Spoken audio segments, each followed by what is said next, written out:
Good evening, good evening, good evening, good evening, everyone. Welcome to Streams Online that we broadcast every Tuesday, Thursday, and Friday at 6 p.m. Thank you for joining us today. Also, we want to welcome our YouTube viewers who are on that channel. We are coming straight from on the Zoom platform, but we're streaming over there. We also have now an Instagram account, so the people have set it up. Same handle, Streams Online. There we will be having a whole lot of content that will be going there, that will be going live also on that. So we welcome you, all of you, for joining us on Streams Online on Tuesday. Today, of course, as you know, for the past couple of weeks, we've been running this. On Tuesday, we talk careers, social issues, we talk, it's nothing religious. Although people that we invite on this platform are religious people in one way or the other. So we will tend to also have a conversation about religion wherever they are, but we'll see how things go. So we have a very powerful session today. But before we go to that, of course, as you know, we always have a feel-good corner because in spite of all the pandemic that has been happening, we cannot always just focus on bad news. You know, sometimes we need to focus on good news because good news it's good for the heart. Today we are talking, of course, women in technology, and you know, when you do a bit of research, you know, I will admit, I always look at this nerd, you know, who's wearing a hoodie, like I'm wearing a hoodie today, with glasses, thick glasses, who sits in the corner with his laptop, and he has control over the whole company. Or when people think IT, they think an internet cafe. But we'll talk more over that. What it entails, what is IT, you know, what other things in there. But today on our Feel Good Corner, we thought let's look at women in technology and how they've made a breakthrough. By the way, computers or technology did not just begin in year 2000, in the turn of the new century. Actually, technology has been going for a very long time. Today, we are in an era which is called the fourth industrial revolution. But even before the first industrial revolution, that was technology. The second industrial revolution, that was also technology. The third, the fourth, and currently we are on the fourth. But in terms of computers, women have been in the forefront. When I say forefront, you know, it's so unfortunate that our history has always documented men as the leaders in things. But when you actually look at it, it was the women. Actually, I'll pick this one in 1938 to 1945, you know, where women change history. You know, women have been history changers and history makers for a very long time. Now, during that period, 1938 to 1945, we will know that was a dark period in Earth's history. That was the Second World War, where over 80 million people died. Now, during that time, the Germans had a code in which they sent messages to its troops, the Nazi Germany they sent. So England, they also wanted to counteract that. Although a man was leading it, but there were women behind him. And those people were called the Bletchley Park Code Crackers. Now, this was the elite code cracking team that helped swing the Second World War in favor of the Allies. The Allies being United Kingdom, America, and everything. So those people, that was the team that was established to try and crack the German code in order to reveal the location of the German troops. You know, so Winston Churchill set it up, who was the prime minister at that time. So he auditioned a lot of people, mathematicians, college professors, a whole lot of people. That happened between 1938 to 1945. In 1942, there were ladies from the University of Pennsylvania in Moore School of Engineering. So they were also part of that. They came, they helped, and they cracked the code. So the code, in fact, if you watch the movie, I just forgot that movie. I was watching it the other day. Anyway, I'll remember it. Guys, forgive me. COVID-19 makes your memory. Enigma. Yes, the numbers game. That movie, it also talks about that. Actually, it's a brilliant movie. You should check. You guys should check it out. So that's on the brilliant court. In fact, it wasn't just that. Women have been responsible in everything. IBM is has been crucial in technology, going all the way to Atari, the gaming console. Women have been involved in that. Even in the spaceship. By the way, the spaceship, the ones that landed on the moon, supposedly landed on the moon, it was a black woman who was the mathematician behind it, who was responsible for those astronomers, yes, to land on the moon. But anyway, there's another one I want to talk about, the advancement of women. That is Radia Perlman. She's known to many as the mother of the internet. She invented the spanning tree protocol. Now, this is internet or IT jargon. Anyway, she developed a network protocol that builds loop tree topology to any bridge Ethernet. So that's something that connects the local network in your office. In your office, you have intranet.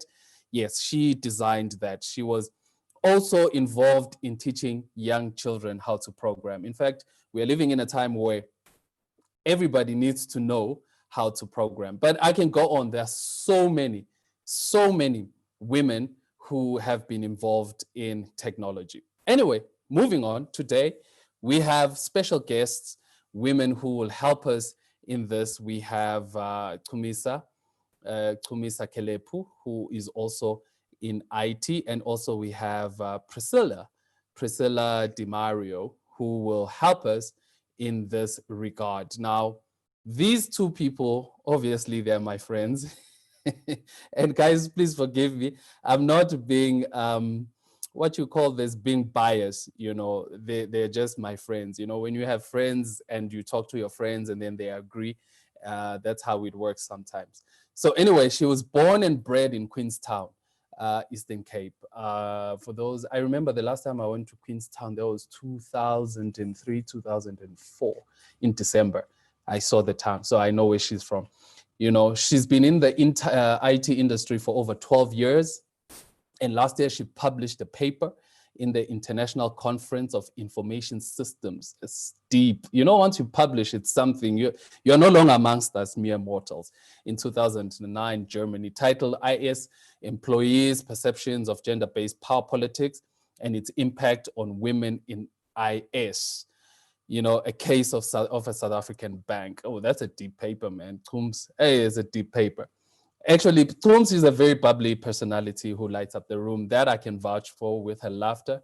Her colleagues commend her for being a solution-driven kind of a leader, whose decisions have everyone's best interest at heart. Her ability to anchor conversations through her articulative nature makes her a force to be reckoned with. And believe me when I tell you that. Chumisa is currently enrolled for a Master's in Information Systems at Wits University and is serving as the head of storage and backup platform at ABSA. So we have a powerhouse on one corner. It's like we're in a boxing. On one corner, in the red corner, we have this one. And then on the other corner, we have another powerhouse, a woman in IT. Her name is Priscilla Dimairho, also a good friend of mine. Priscilla, she is the founder and managing director of eAfrica Telecoms and Connect #2. eAfrica Telecoms is a telecommunications company which specializes in VoIP and internet solutions. The Connect #2 is an African entrepreneurial platform that began with a desire to contribute to the community. Networking is a virtual tool of entrepreneurial. To survive and an unstable ground, you need assistance from others who have been through and going through it. She matriculated in KwaZulu-Natal, Newcastle, so she's a home girl. Went to University of Tshwane, University of Technology, where she studied marketing. She got a job in ICT industry in 2011. She has a 9-year experience in telecommunication industry. She has also her own company, which she started in 2017. That's E-Africa Telecoms, and she has a passion for technology. You know, she has hosted 2 successful events, which sponsored by the Standard Bank and Sasfin Bank. That was 2018 and 2019.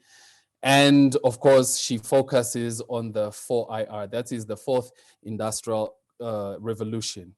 Qualifications, she has a marketing diploma and an IT diploma, which she will complete in 2029. Wow. So, yes.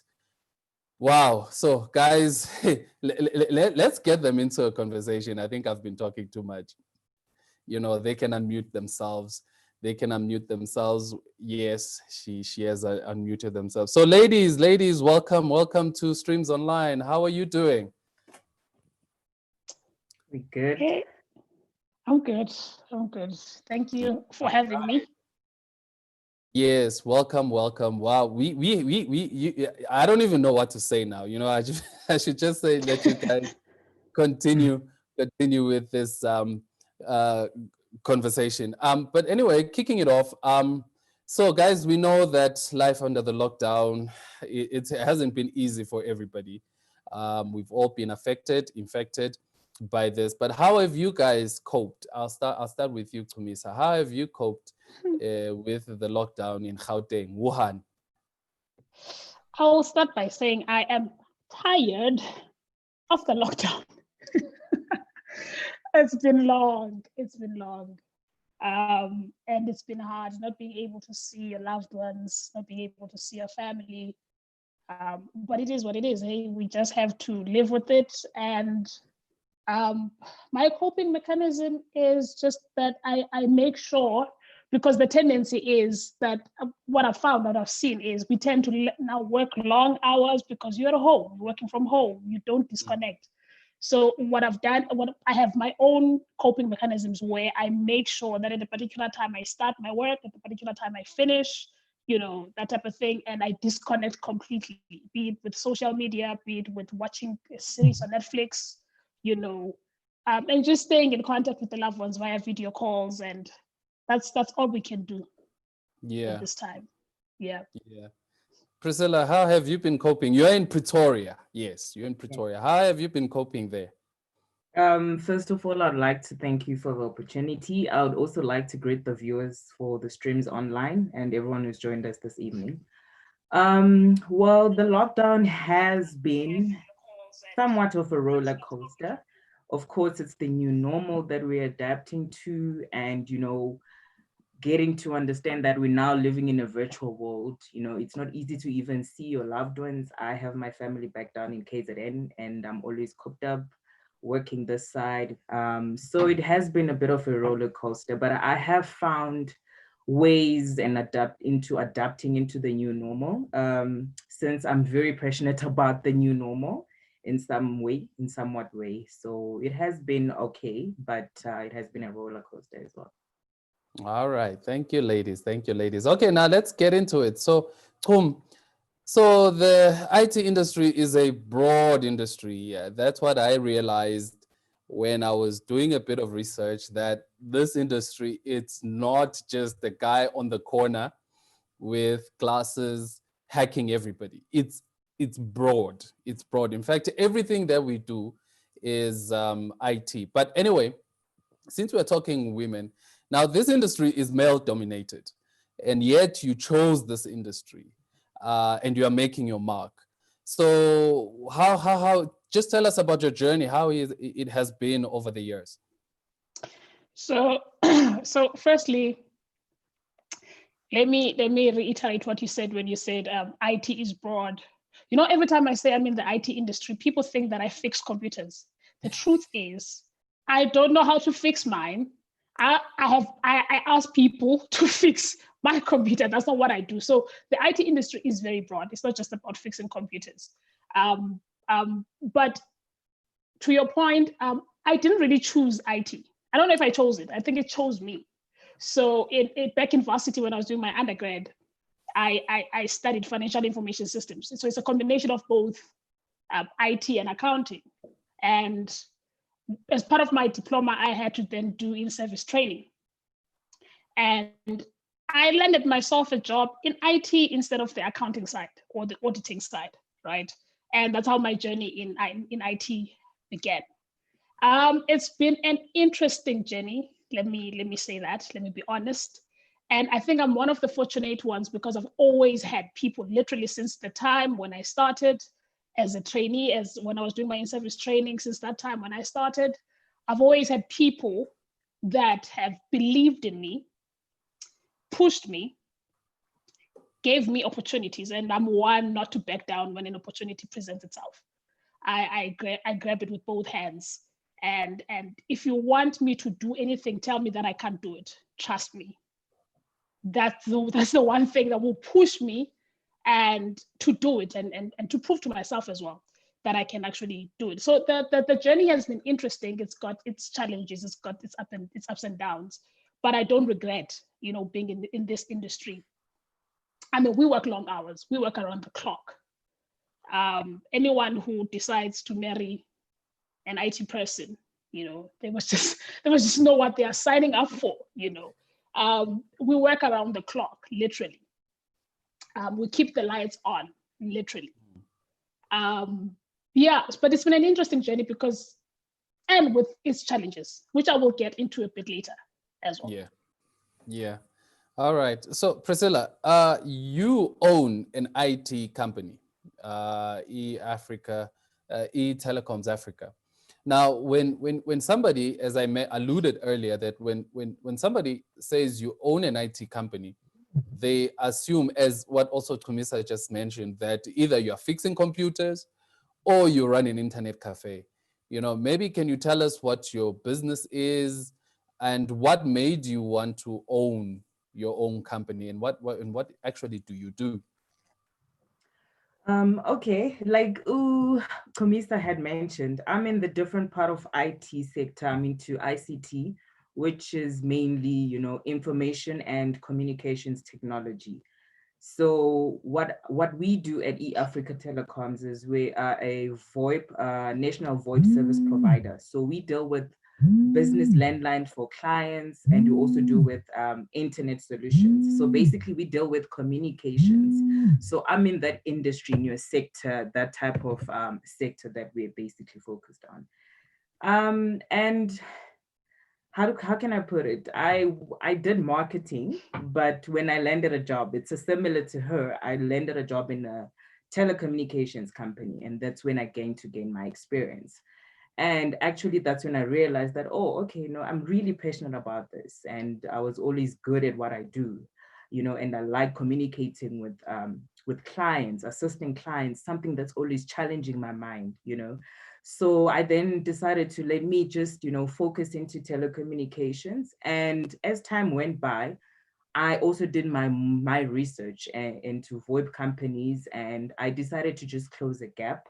And I saw that this is the angle that I could take. And then that's when I founded eAfrica Telecoms. And the journey has been tough, has been challenging, learning. You need to always be up to date with the industry, especially the industry that you're actually focused into. You always need to be up to date. You need to attend functions, webinars, to keep on, learning about technology, because technology evolves.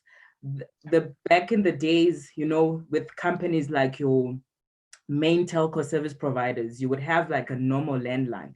Now it has evolved into IP telephony systems, and it has involved in us actually running, lines virtually over the internet and not needing copper wire to run the business lines. So that's the type of industry we are in right now. All right. Actually, I think this question is going to go for both of you. I'll start with you, Priscilla, and then I'll start with Kum. Now, South Africa, ever since late last year, or rather early last year, there've been a announcement of 4IR, Fourth Industrial Revolution. And you work in a industry that not only demands stable internet connection, but everything can be done remotely.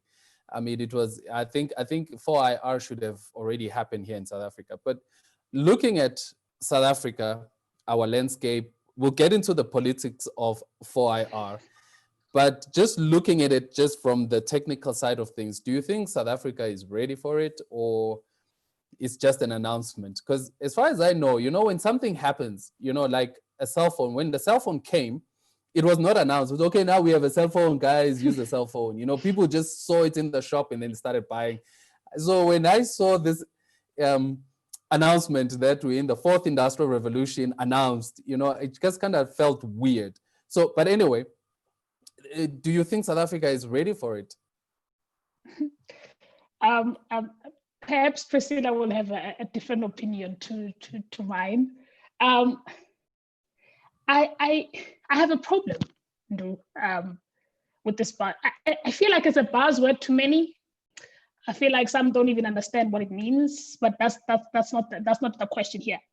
I also struggle with the question whether we are ready or not, right?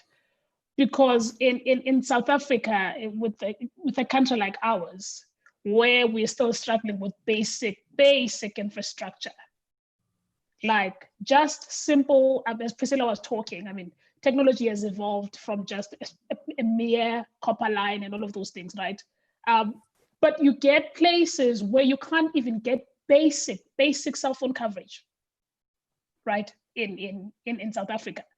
So I struggle with whether we are ready or not. And one of my other concerns that I have with this is, I think it has the potential. While it is good, I'm all for it. Look, I'm all for technology. I'm in tech, right? I'm all for technology. I'm all for using technology to better, our nation, to better our country, and all of that. At the same time, I'm concerned that it widens the gap between the haves and the have-nots. As a simple example, perhaps it's not even 4IR, it's just basics, right?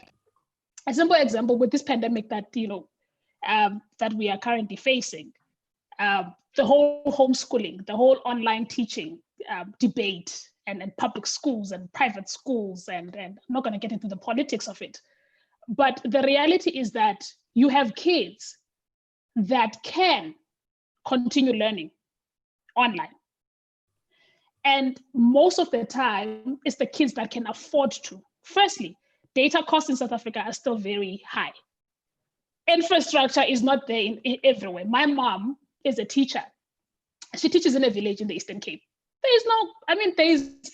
They struggle with basic cell phone coverage. So don't even go to 3G, 4G, 5G. That doesn't exist, right? And in order to do proper online learning, like you said, you need a steady network connection, a fast network connection. How many of us get annoyed on, with this new ways of working? You are on a call, Zoom, Teams, whatever it is, WebEx, and someone keeps on getting disconnected. Can you guys hear me? I lost connection. Why? Because of bad, network connection. It's a frustration. And so that means that some kids are not able to learn online, right? While others are able to. Why? Two reasons: infrastructure not being there, two, data costs being high. So what am I saying? I'm saying that I'm all for fourth industrial revolution. I don't know if we're ready as a country. And my concern really is that it has a potential really to widen the gap between the haves and the have-nots, right? And also it changes, again, in a country like South Africa, right? Poverty-stricken, high unemployment rate, and all of those things. You can't blame people for being against automation, for instance, right? Because they fear they're going to lose their jobs. And the reality is that, as Priscilla was saying, in the IT industry, you need to continue, it evolves, you need to continue upskill, right? And of course, if they don't change their skill sets, if they don't evolve, they're going to lose their jobs. Suddenly the skill sets change, right? And in a country like South Africa, where people are living from one paycheck to another paycheck, they probably won't even have time to upskill. So what I'm saying is, I think we can't be just excited about 4IR without looking into these socioeconomic issues, right? Without looking into these challenges that it may come with. What does it mean for our people? What does it mean for the cashier that is working at Pick n Pay if we're going to automate that process? And I'm all for it, I'm not against it, right? But what I'm saying is, We just need to be cognizant and think about these things and not just be excited about 4IR without understanding its implication and implications and what it means for our people. That's my take on it. Let me just have a follow-up. A follow-up. You've mentioned that it's not even a question of 4IR. It's a matter of being ready for it. And currently, South Africa is not, because the data is high. People struggle to get online. So when do you think we're gonna be ready? If it just from the never mind the politics, just when do you think? Because I've seen around town, I don't know, of course Joburg, it has been happening for a while where people are putting the fiber on the streets, but do you think that it's enough, just internet? Do we need more? I definitely think we need more, but even with that fiber that we are talking about, it goes back to the same point I was saying. You see people, I have fiber in my house because I can afford it. There's costs to it. It's not for free. Not everyone can afford fiber lines, So I don't know, to be honest, how long it will take for us to get there, but I'm sure at some point we'll get there where we are. I don't know if we'll get there where we could get to a point where everyone, where we are ready completely, or it will be introduced bit by bit. I don't know. I don't know how. I don't know. I don't have an answer to that question. We've been struggling with these basics for years now. So, like I said, I'm not a politician. I will leave the politics. So, but we've been struggling with basics for years. So yeah, I'm not sure how long it will take. Priscilla, Yes. What's your take on this? Things. Well, 4IR. Just to add on to Chumisa, we think it will take us maybe the next 40 years to actually get to where we need to be when it comes to fourth industrial revolution. I feel like we are not ready as a country, and already they have introduced 4IR, but there's not enough awareness. She's mentioned quite a lot of things. It's for the 4IR per se, because I'm in the space that I am. I could say it's for those who can afford it. Those who can afford it basically won't get it. That's how it is. And already you find companies, you find people are working from home. Private schools are still carrying on, but public schools are not. You understand? So for me, it's, as a country, we are not ready. And also it's for those who can afford it, and those who cannot afford it don't have enough awareness. It's funny enough, in 2019, as you explained, I had a chat with a group of other entrepreneurs just to touch base on, the impact of the fourth industrial revolution, which was last year. How it's going to have a huge impact into the economy and people losing their jobs. 4IR is not only internet, it's automotive, it's a lot of things that come into factor when you talk about 4IR. It's not only internet of things, it's AI as well. You find now some McDonald's now have these machines that come and serve you instead of having a waitress, serving you. So that becomes part of 4IR as well. So in terms of infrastructure, we are way behind, because I'm in telecommunications, and I know that we're very far when it comes to even affording a simple line of fiber, or even your LTE services, your normal internet services that you would get that are currently running. We need to have coverage across the whole African continent in order for us to be where we need to be when it comes to 4IR. So we are not ready. Yeah. So actually we need to question government for selling us something we are not ready for. But anyway, let's move on, because this fourth industrial revolution is a political hot potato. So, we'll get to it as we go on. Now, actually, Priscilla, with COVID, because you are an entrepreneur, with COVID-19 being what it is, a lot of industries have suffered for people not being at home, because most industries in South Africa, because we are still in the third industrial revolution where they need manual labor. Your industry, however, has thrived, considering other industries like the automotive industries, some schools where they actually factories where they need people. Yours has thrived under this lockdown because a lot of people acquired internet so that they can work from home. So now I'm asking, do you think, are we ever going to go back to normal with everybody working from home? Given that your industry, I don't know how much money you've made, you don't have to declare, but but do you think people are really going to go back home given what they've gotten used to, being at home, working from home without any clocking in, clocking out? I don't think we're gonna go back to normal. This is our new normal, and finding out, a lot of companies, they actually now find very efficient. They set up all their employees at home, give them the best internet connectivity, especially the corporate companies. When you call, even some of our banks now, when you call some of our banks, some of the agents are actually working at home. So I don't think we're going to go back to normal. It's a matter of us, adapting and also being, making this an awareness. People need to adapt to change because this is how we're going to live forward. We're not going to go back. This is how it's going to be moving forward. And people need to adapt. And, there always has to be awareness. People need to know about this. This already is a platform for letting people know that, we're not going to go back to normal. Some people don't even know what 4IR is. They don't even know what it entails. So this platform also provides us, a platform for awareness for people. But I do not foresee us going back at all. In fact, it's going to evolve more and more from what we hear from. So that the only thing is people need to adapt to change.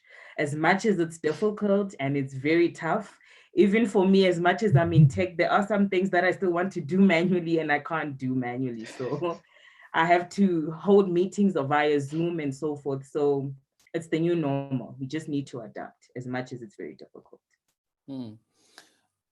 Thank you. Tom, do you think being at home, this is just a follow-up question to what Priscilla just said, given that you actually work with people at a bank, and now that you are working at home, I know you can go to work whenever you need to, but do you think working from home, it could be a plus in terms of women being safe from workplace shenanigans that have been happening? Do you see it as, in as much as everybody hates what the lockdown has become in working from home, but do you also see it as in terms of women's right, do you see it as a plus?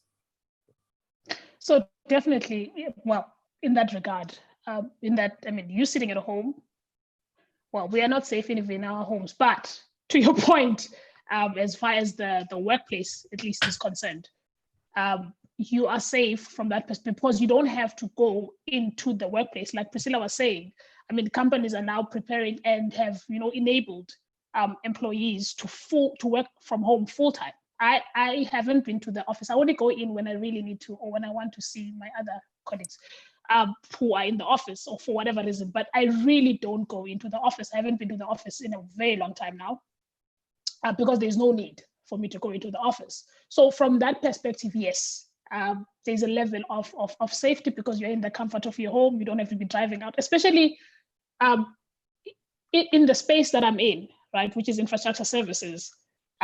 And we literally, like I was saying, we keep it's operations. We keep the lights on. And sometimes you have issues in the middle of the night. I would sometimes drive from my place in the AMs to the office because there's an issue. Or there's an issue that occurred during the day and we have to resolve it because Chumisa needs to be able to bank, and we have to sit and make sure that the issue is resolved. So you end up driving home back in the AMs. Though it didn't happen every day, it's not an everyday thing. It's a once off, once in a while. But it happened that you would have to drive. So definitely this way of working is much safer for us as women. Okay. Just also for a while you are still here. You are, Chumisa, you're pursuing a higher qualification. You're pursuing masters at Wits.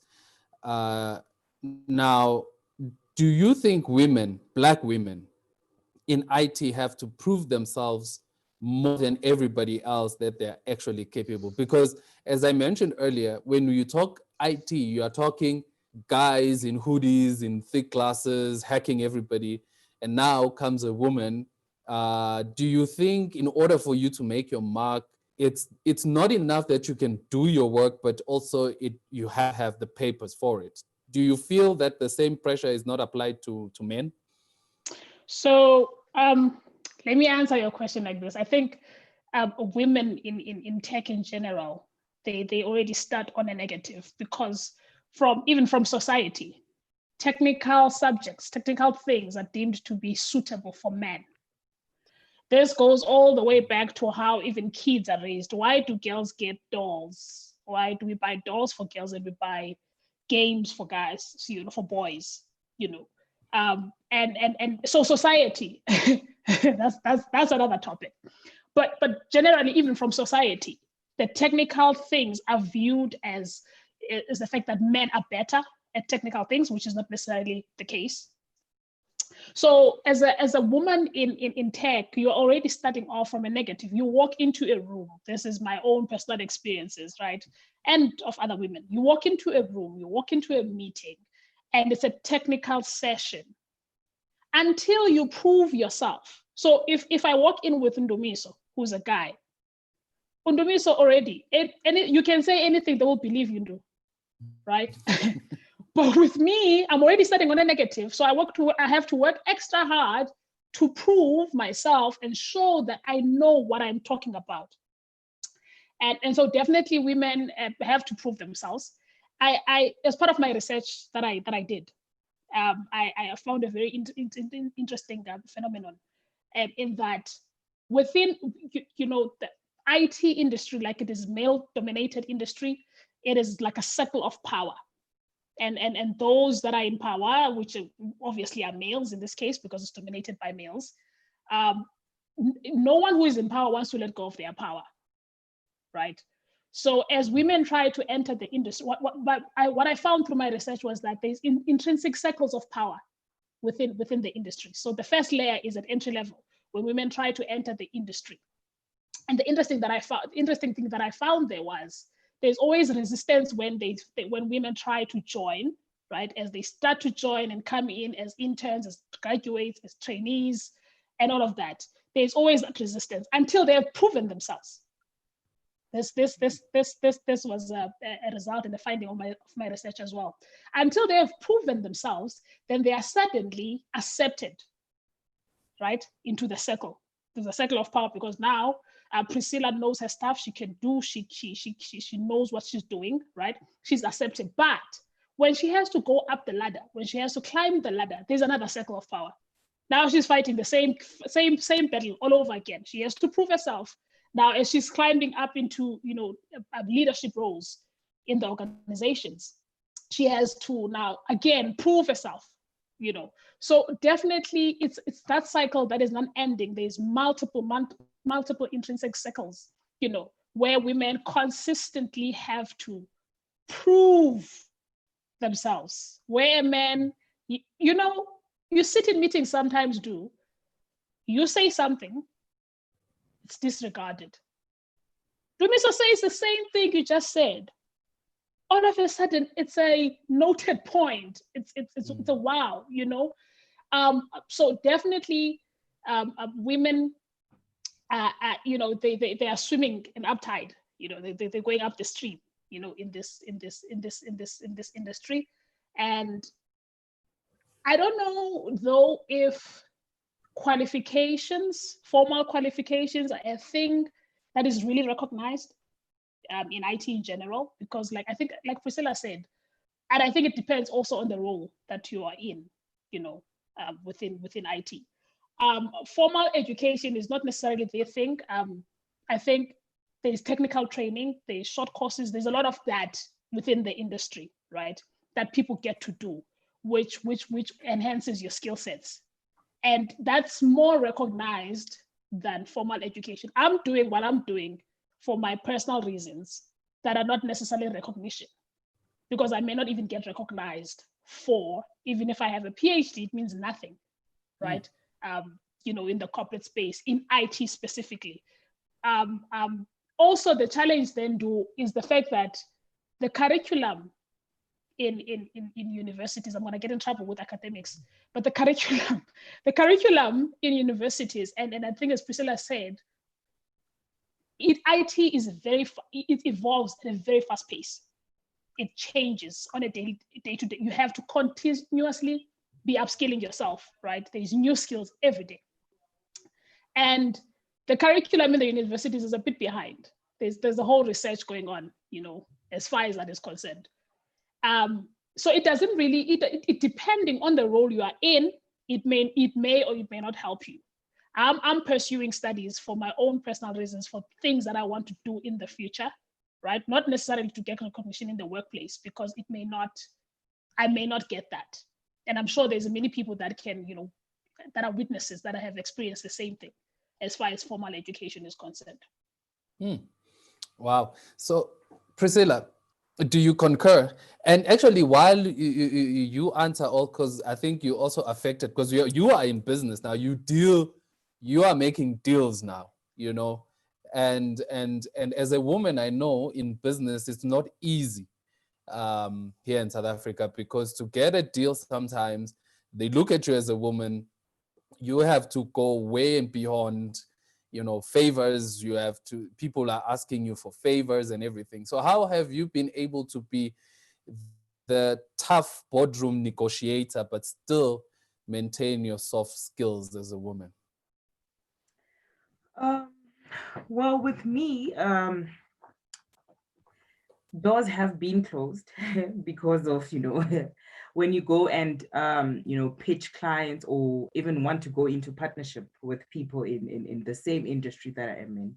There were quite a few doors that were shut, but what kept me, going was being persistent, and also doing much, much more research, because I'm now an entrepreneur, and I know that I need this, and I know that it's very difficult, especially like Chumisa was saying, in the IT industry.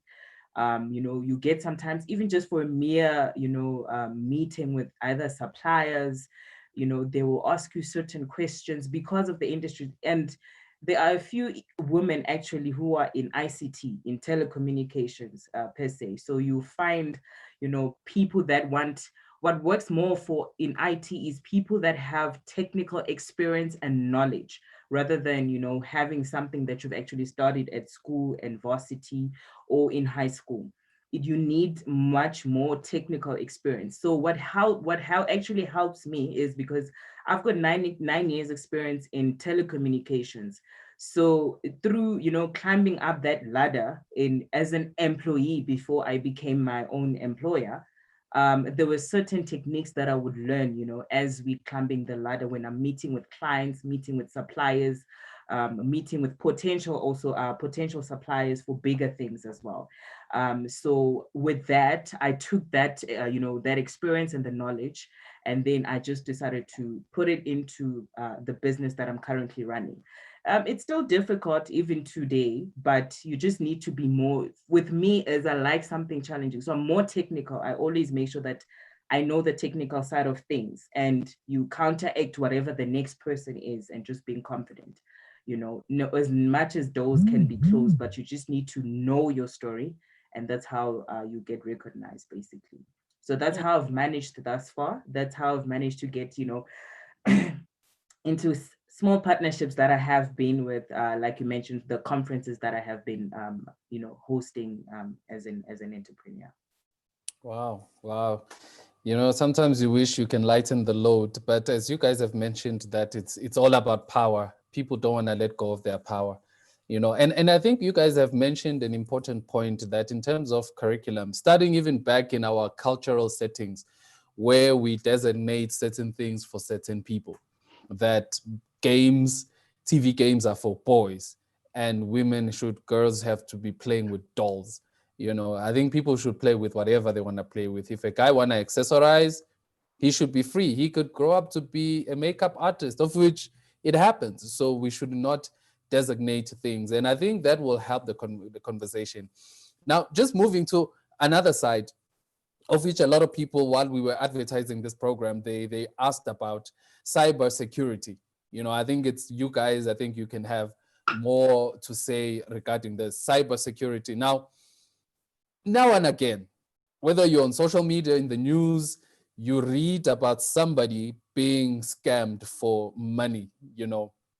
Either somebody was trying to do online banking and then they got scammed, and so how do and I know banks, they try their best. They'll send us upgrades, they send us SMSs that this is what you should do. Maybe if you can just break it down, both of you can break it down in my type of language as umfundisi ukuthi okay mfundisi mase ifikile ishumi in your account, this is how you this is how you deal your things online. So how do you protect yourself online? Basically cybersecurity, because everything we do is online. We shop online, we transact online, everything is done on, even love is found online. So how do you stay safe online? And I think you guys can just, give us a layman's explanation to that. Starting with you, Kum. So look, I think scammers will always be there. Scammers will scam, man.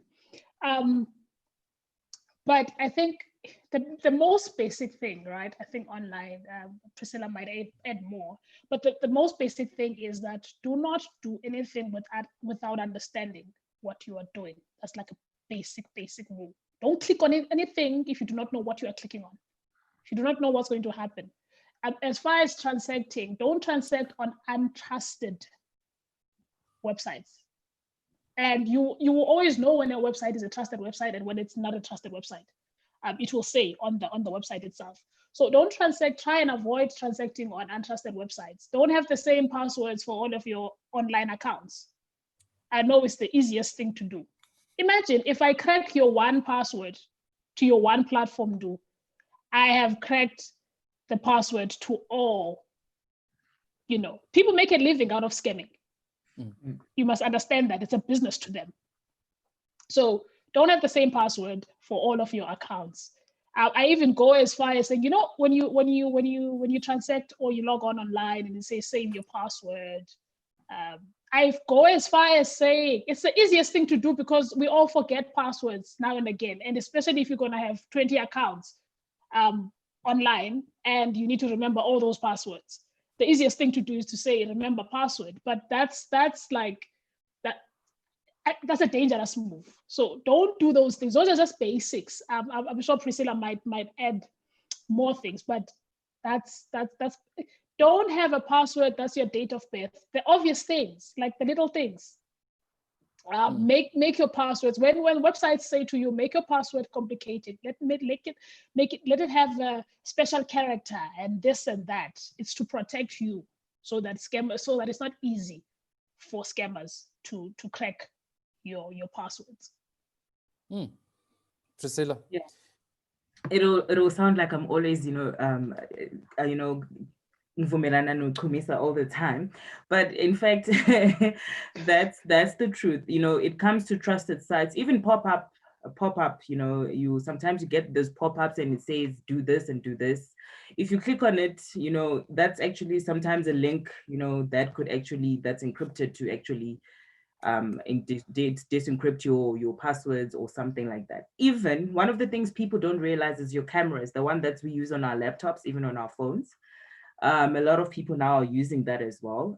It's easy for me to type in a password when I want to do internet banking, and that camera can actually see basically what you're typing down there, even on your phones in our days. I've got, I think three people that I know, the same thing happened. So that as well, and your passwords as well to, as Chumisa was saying, to internet banking as well. That's one of the things that you need to make sure you put in special characters instead of one character or one password for all your accounts, even your Gmail accounts.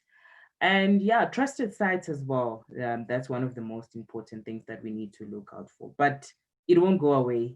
Like I said, technology evolves. When you're busy encrypting or doing your virtual private networks, installing malwares and antiviruses. There are different types of antiviruses that are actually good, that you always update each and every month, or you can use on a 12-month basis. Those actually work as well. Trusted antivirus and VPNs, which is virtual private networks that you can actually use for yourself. That will actually protect you. Just a simple thing on your computer, when you're logging into a network, you go into a network, let's say, for instance, Wi-Fi. It'll say, it will ask you either for public or for groups, such things as well. You need to also look at those things and be aware of those things, because that's how scammers can actually get you. So as technology is evolving, they're also upscaling their ways of, scamming us. There's always a new thing each and every day. But even changing, going into the bank, speaking with your banks, asking them to change your password regularly, not all the time, but regularly, that also works. So yeah. Yeah, just a follow up on while we're on cybersecurity, because I think, I asked this because most of our parents now, they have been forced into online services, and now and again you hear a grandmother who took a cell phone to my friend somewhere to get it fixed, their WhatsApp, and then the next thing, all their savings are have disappeared. Or on social media, you see people asking simple things like, where did you do your primary? Where did you go for your primary? Perhaps you could, people can know, even fixing computers, that, maybe you can tell us, where should we fix computers? If I know a guy, should I just take my computer anywhere, knowing the world we're living in, or should everything that I should buy, because, hey, scammers are scamming big time. And also people are posting their credit cards online, trying to stunt on us. Yeah, for me, you can go to a trusted service provider, but because, money as well is an issue when you want to go to a trusted service provider. So hence you find people going to, this, my friend, can you fix this laptop for me? Or can you do this for me? But the always best thing to do is to go to a trusted service provider, or rather to a workshop, where even those are not trusted, in our days as well, because you've got people installing whatever they install into the laptop, and you bring it back at home and you start doing your transactions, only to find that, half of your money is gone. So a trusted service provider is the best way to do it. Or you could find small shops where they do computer repairs.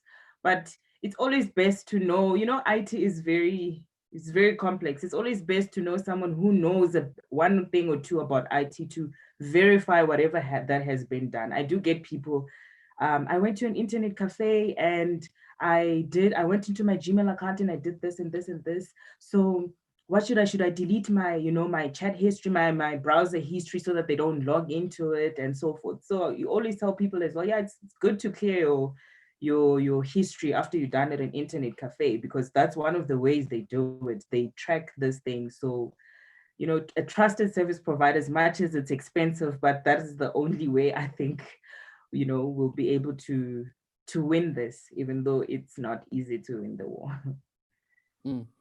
Chumisa, I want to ask you about hacking, because I know it might not be your field of expertise, but I'm sure you perused it, because I think it was 2 weeks ago where the social media accounts of Bill Gates, Obama, and a whole lot of guys into Bitcoin.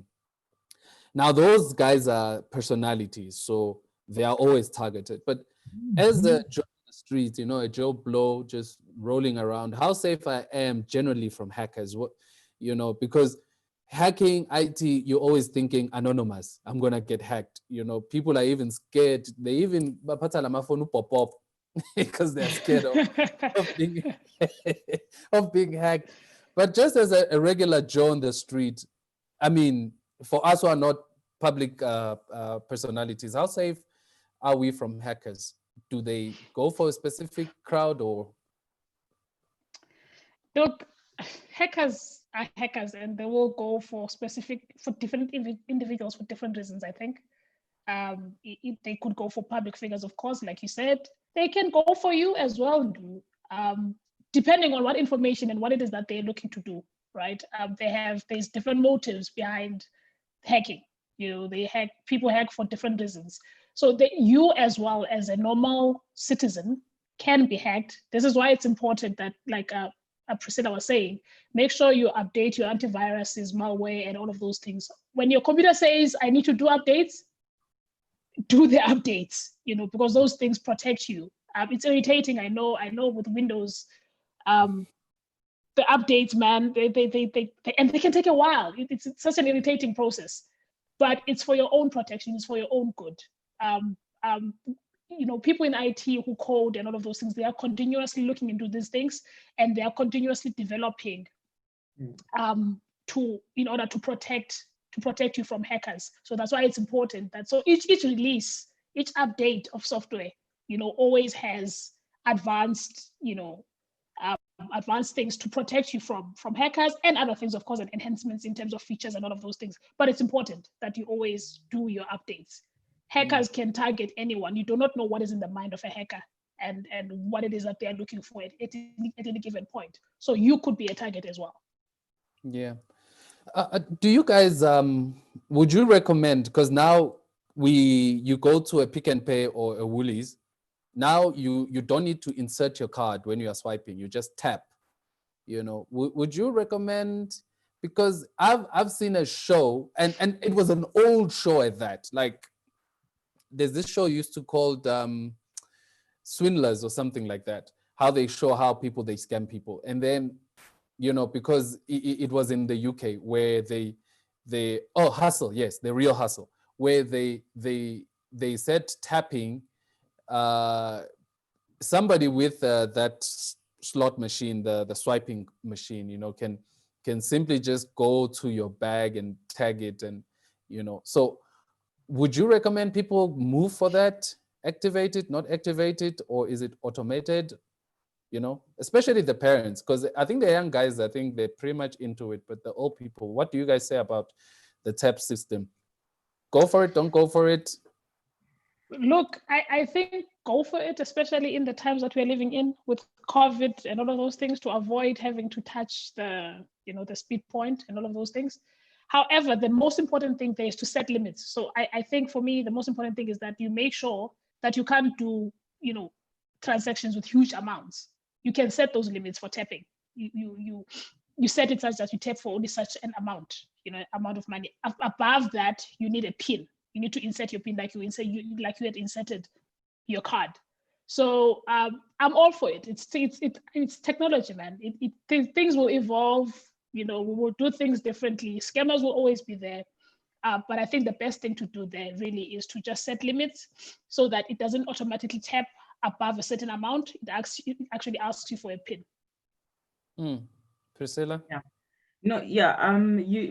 We should go for it. I for one, I'm one of those people who actually likes tapping a lot, instead of but and I also have like set limits, so that it does not amount to a certain amount where anyone, because it's also dangerous. Someone else can come and use your card and just tap with it, But however, because of the pandemic and the world that we live in, tapping is the best solution, and you can always set up your limits with your bank. You call your banker, and for such and such transactions, this is how much you would need, and yeah, you can go for it. All right. Okay, guys. As we are coming to the end of our show, I've got 2 more questions, and then if anybody we're seeing on the YouTube people have been throwing in questions, maybe we'll just go through their comments, and also here in Zoom, if you have questions, also just let us know if maybe our panelists, you have quite a personal question, not a personal question like their love life, but in relation to women in IT. Now, in every industry, guys, this is a question for both of you. In every industry, there are prophets. In every era, there are prophets who determine define that industry. For instance, the 20th century, mostly it was defined by wars, politicians, although politicians still have a pull, but politicians really had a greatest pull in how the 20th century shaped to become, because in that century we experienced world wars. And now I believe that this century will be defined and led by IT specialists. So looking at the future, although we're still in the early stages of the 21st century, but looking into the future, what is the future looking like in the 21st century with everything that is going on? What is happening and what will happen? What do you think the world is going to look like? The future is going to look like?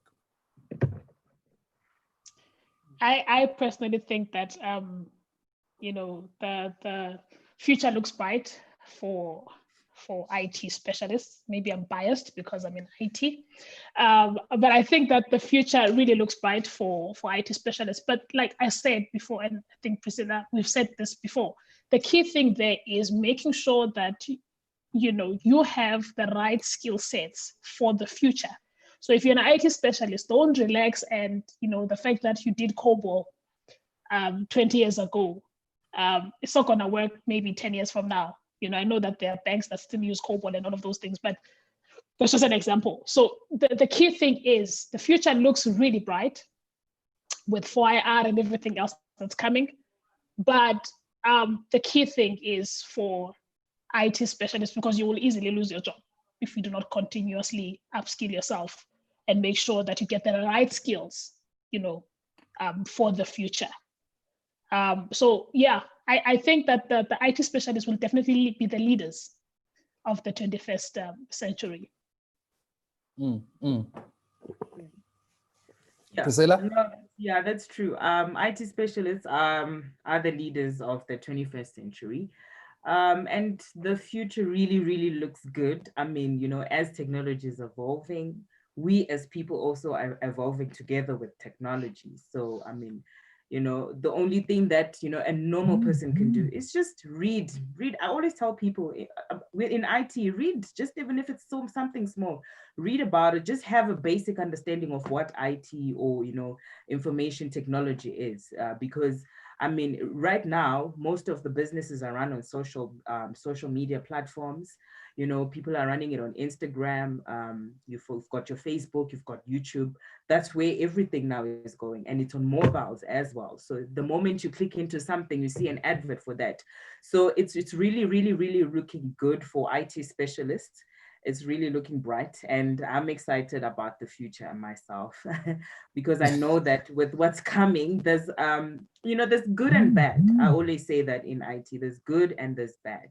Unfortunately, for some people who do not have awareness or know what IT is, obviously it's going to be unfortunate for them. But that's why you have people like me who always like encouraging people to study more about IT and further themselves when it comes to IT. In fact, that's one of the things I will say, it should be implemented into schools, because that's where we're going actually right now. It should be implemented in schools, and we should have it more technical, kids knowing how to do certain things, even if it's coding. I mean, I know we've got China, as the super fast tech world, where you find a kid who's like 5 years old who already knows how to code a single thing. So as Africa as well, I would say that's what we need to be, focusing our young kids, anyone who's in the any spectrum of industry, they could just learn a thing or two about IT, because it's the future.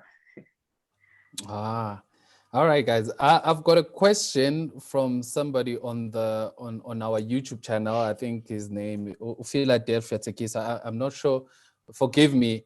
There's a question that she or he has thrown in, and it is, any advice on how to deal with a gender-based pay gaps in the IT industry? That's a question for both of you.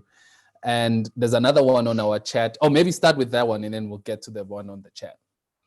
Sorry, can you just repeat the question? Oh, the question is, any advice on how to deal with gender-based pay gaps in the IT industry? So this is an interesting one. One of the things that women do not do is to negotiate their salaries properly. I'll say that again.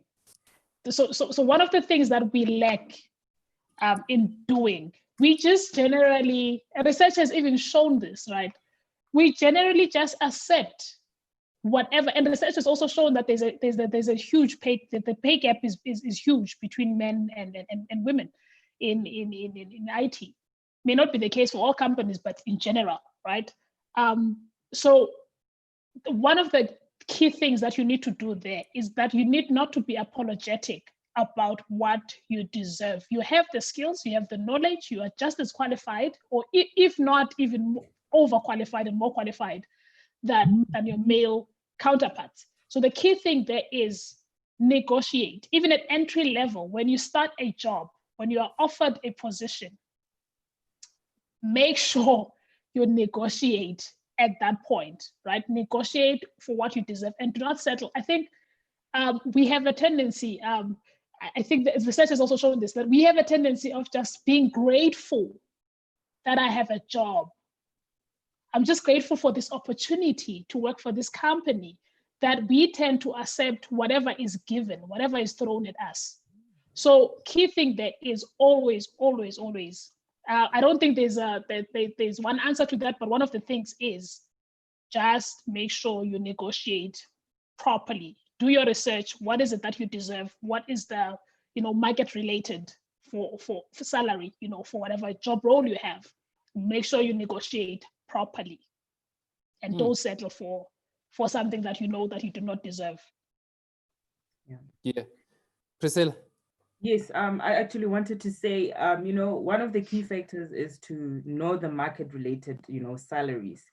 And when you go in there, you know that this is the market-related salary that I'm supposed to be getting, and you negotiate beforehand, and you are very confident. And one of the things is, like Chumisa is saying, we like saying, I will just. No, if that door is not open for you and they're not willing to, the next one will be able to actually employ you for what you actually are worth, and they will take you, and they know that the value that you'll be actually bringing into the business with that type of salary that you actually want to negotiate, or that you feel that you deserve to have. So as much as, yes, we want to be employed, but knocking on the next door, that always helps as well. Thank you. I think, I hope Philadelphia, and of course the question of pay, gender-based pay gap it's another program, it's another session in itself. Hopefully the team will put it together. But yeah, I've heard a lot that women don't hardly negotiate. They just say, I'm in. So that's a con. But negotiate, guys, negotiate. But of course, the greater responsibilities is to the employers. Pay your employees, your Black employees better. Pay them, even in the church, pay them. Anyway, there's another question that has come from our chat, and it says, is it advisable to use LastPass? I don't know what it is, but I'm sure you guys do. Is it advisable to use LastPass? Priscilla? I'm not aware of LastPass. Perhaps they could try and elaborate. I was about to say that I don't know what LastPass is. All right. Maybe the gentleman can elaborate what is LastPass and where is it used, and perhaps you guys will answer. But just moving on. Also, we thank you for the comments that have been coming through via YouTube. We're seeing you guys. They also talk about the private cyber security to cover your. I don't. The thing is with me, I don't cover this camera. I don't cover it. It's always open, even on my cell phone. And I don't know how to cover it in my cell phone because I take pictures all the time. But I've seen a lot of people cover it. But I don't do shenanigans, so there's sometimes not a need to cover it. Anyway, guys, as we're coming to an end, as Ubaba Nkabeni is elaborating what is LastPass, I just want to, your parting shot, what advice would you give to a young lady who is thinking of pursuing, because I think IT it is the place to be. It's a spot to be. It was a spot to be in the turn of the 21st century in the early 2000s, and it seems now it is a place to be. So what would you advise them? And also women who are thinking into getting into business, Priscilla, what would you advise them as well? You know, for that young lady thinking, looking, who will see this program later and get inspired, what would you guys advise them to do? And the things to look out for? You can go first, it's Chumisa, it's fine. Okay, cool. So for me, it's look, if IT is something that you want to pursue, go for it. Don't let anyone tell you that you can't, because you can. Also, IT is a very wide industry. Therefore, you need to understand what it is that you're most passionate about, and go for it, right? Don't be afraid. I've seen this. I work in ops and infrastructure services. Women seem to be, I don't know if they're afraid. I don't know. It's very difficult to find. They still seem to hold back when it comes to the more technical roles. So don't be afraid to go for the more technical roles within IT. Like we said, IT is very wide. There's more technical roles than others. Go for it if that's what you want to do. Always be on the lookout for what skills are required for the future. Upskill. We've said this so many times in this chat tonight that the IT industry evolves and the change is very rapid. Look, if you don't like change, let me put this out there. If you do not like change, stay away from IT. I promise you, you will do yourself a favor. Do yourself a favor. If you do not like change, stay away from IT. I've been in the industry for so long that you get people that get very frustrated with change. Things can be going left today. Tomorrow we wake up, they're going right. So you have to be able to adapt quickly to change. And also your IT degree alone is not enough. Priscilla mentioned this, read, there's stuff on YouTube, there's free training, there's all of those things. Read, check stuff on YouTube, upskill yourself. Don't just rely on your formal degree, even though it's important, it's good, but don't just rely on it. That's it from me. For me, what I would say, find your passion in what it is that you love about IT. Like Chumisa said, there's a whole lot of things. Find your passion. I found my passion in telecommunications, and I'm more technical rather than the usual person. I'm more technical when it comes to telecommunications. I understand the industry very well, and I have passion for it. And what I would like to say is find your passion in what it is that you'd like to do about IT. You could do coding, programming. There's a whole lot of things that you could actually do, and make sure that while you're doing it, it's not only a matter of you just reading theory. IT is not always about theory, it's also practicals. And practicals is what actually evolves you, and you also grow, as a person in IT. Reading. One of the things I used to do, I remember when I started in telecommunications, I used to know how to fix my laptop. I would, untangle it and, start it from afresh, watching YouTube videos, and then I'll put it back together again. So in that way, you're always challenging your mind and you're learning things that you never knew about. So that's what I would say. Find your passion in what it is that you love in IT and go for it. And be confident, and don't ever feel, as a woman, be confident. You can sell it like men sell it. That's how I can say. And then when it comes to business, sure, just start. When it comes to business, I like telling people start. It's not easy, especially in the industry that we are in, IT. It's not easy, but just start. And also get mentors. I have mentors as well, people that actually help me in the IT space, in the industry that I'm in, that I always, speak to, and that always advise me. Have a mentor as well if you want to start. That also helps when you want to go into business, especially in IT. And have more research. Ask people around you as well, create a network of people that you can rely on when it comes to whatever that you want to start. Yeah, and if I can just add, Priscilla just reminded me of something. I think even in the corporate space, it's important that relationships are important even in IT. You don't know, you're not just sitting behind a computer coding. Gone are those days where you're sitting somewhere in the basement, in front of a huge mainframe screen. It doesn't work like that anymore. You are interacting with people. And in order for you to grow in your career, you need to make sure you have sponsors, you need to make sure you have mentors that will take you and unlock certain doors for you. You will not be able to do it on your own. So make sure relationships are very important in the corporate space. Make sure that you build the right relationship. Make sure you have mentors, make sure you have sponsors, and so forth. Oh, thank you, lady. Actually, I had a one question that came through my WhatsApp. Somebody asked me about are these dating sites safe? People are on Tinder, and I told them, like, I remember I had a conversation with someone. They watch this 90-Day Fiance, and we know the show that is on TLC. And I was saying, hey, man, internet love is very complex. At least if you are going to meet somebody online, at least let it be somebody that you know. Don't send them money. Don't send them your private stuff. What can you guys, because I've got my own version on internet. But what you guys can advise, on people who are on Tinder, Grindr, all these apps that are there. I've heard. Go for it, Priscilla. Go for it. Okay. What I wanted to, they're not safe. Don't ask me how.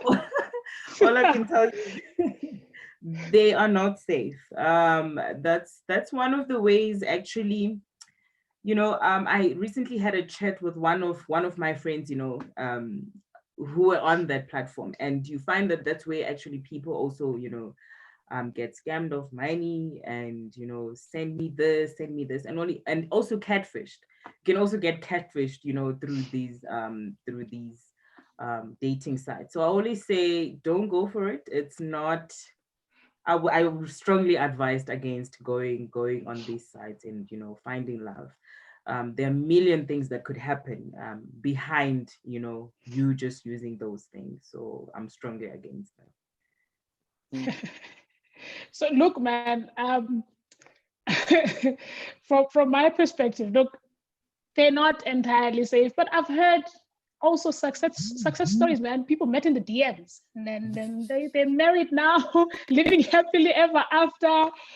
People who have met on Tinder, Facebook Messenger, and so forth. But I think the most important thing there is just don't be naive. Don't send money to a person that you haven't met. It's really dangerous. The real truth is, it's dangerous. You're gambling. It's like you're gambling with your life almost. With the society and the world that we live in, that is rough. Even going out to meet someone, at least if you're going to meet them for the first time, go and meet them in a public space or something. Just the basic safety measures that you must take. I can't tell people to stop using Tinder or to stop, DMing each other. I mean, they found love that way. So just basic safety measures must always be in place. If you're going to send someone money, know that you might be scammed. It's your decision, it's your money. Send it if you want, but don't come crying, and now wanting us to help you find this person and screen grabbing and posting your chats. We were not there when this thing started. Like, where do we enter? So just basic safety precautions, and use your mind and use your, it's your decision, really. Yeah. One of the reasons why I say I strongly I'm against it is, you also put in your information when you're creating profiles, and you put in your information, and that's how we also, one of the things, maybe it's a discussion for another day, we become a commodity already by us, putting that information. That's when you can put you can, like, on an insurance company, 10,000 of them will be flocking your SMSs and your inboxes because of how the data is actually synced across all these platforms. On Tinder, you're on the next platform, you're on Facebook, you're on Instagram DMing, and you've got the similar likes. And after that, you just become a commodity, and you're just, people sending you SMSs. If you want this, call this. If you want this, call this. So for me, that's annoying. So that's why I'm strongly against it. But I'm not saying people must stop using it if they find it safe. I'm just saying at the back of the mind, you must remember as well. That's how you can also easily get scammed and you become a commodity and you just get this all of these unnecessary advertisements that you get from a lot of companies because of the information you add. All right. Ladies, we can go on and on and on for until, the sun rises, but, we also have to call it quits. We are not yet a fourth industrial country where people are on fiber and unlimited Wi-Fi, so we have to think of people's data. So thank you, ladies. Thank you. I've learned so much, I think it has changed my perception on IT as a whole. I've learned there's financial information systems, also business, telecommunication, and how it works, and how we are and where we are in terms of the fourth industrial revolution. And of course, all that we've spoken about in terms of women in the industry and how you can get there. There's so much. And I think maybe perhaps in the future, we'll schedule you guys again. You come back and then you teach us on something else. So thank you so much, guys, for sacrificing. I know you could be doing something else, but thank you so much for coming on to Streams Online. We thank you, the people who've joined us on this platform. We also thank you guys who've joined us on the YouTube. We see the comments. People are happy with your guys' advice, to stay away from the DMs, and some have successfully slid in the DMs. Yeah, Tandondlo, we see you. And also thank you everybody who's participated in this program.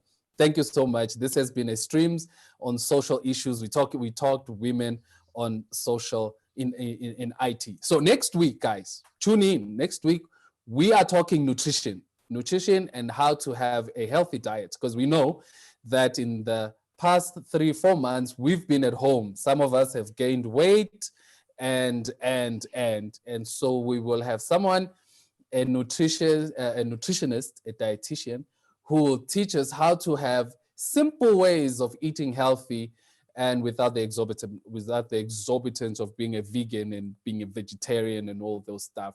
You can still have it and be affordable. So please tune in next week, Tuesday, 6 p.m. We'll be talking women and diet and how we can do it. So other than that, thank you guys for joining us. I don't know if you guys want to have a last word, if you want to say something and everything, but thank you for coming through.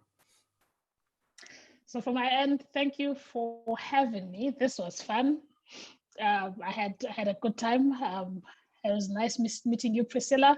Now I know where to take my laptop when it's broken. Thank you for that. Yeah, thank you, Amdu, for having us. This was really fun. Yeah. No, thank you very much for honoring us. We really are honored. I'm really honored to have been part of this and to share my experience and knowledge in IT with your viewers at Streams Online and also on the Zoom. Thank you very much. And it was really a pleasure meeting you, Chumisa. It was really a pleasure. Thank you very much. All right. And thank you, ladies, for coming through. May God bless you. In fact, we didn't even get to talk about religion and church on virtual church, but, we're going to come back, and because people are having church online and how that is going to affect the space. But anyway, thank you guys for coming through. May God bless you in your various careers and keep on being an inspiration. People are happy with how you guys did it, and I'm happy, I'm blessed, and everybody here is blessed. So thank you again. Thank you, viewers, wherever you are coming from. Thank you for tuning in, participating, being part of it. We appreciate it. Continue to like the channel, subscribe, share it. If you have any ideas what we could do better, if there are people you want us to have on this program, nobody is off limits. We can get to anybody as long as they are willing to be part of it. So until then, until next time, on Thursday, guys, we are continuing with our session for August, the season of consolidation. Same time, 6 p.m., we're going to be on this platform, even on YouTube, season of consolidation. We're focusing on Jeremiah 31 and how that prophecy is our prophecy for this pandemic. May God bless you all. Thank you again, ladies, for coming through. Until we meet you guys on Thursday, be safe, wear your masks. Don't put it here. Cover your face.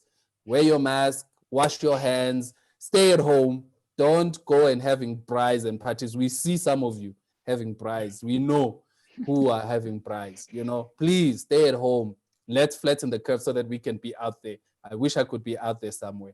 So until then, guys, even Umuntu says it because of the pandemic. So please, guys, let's flatten the curve so that we can live. I'm kidding. Anyway, may God bless you. Take care, and then we'll see you guys next time. Good night and God bless. Thank you. Thank you. Bye.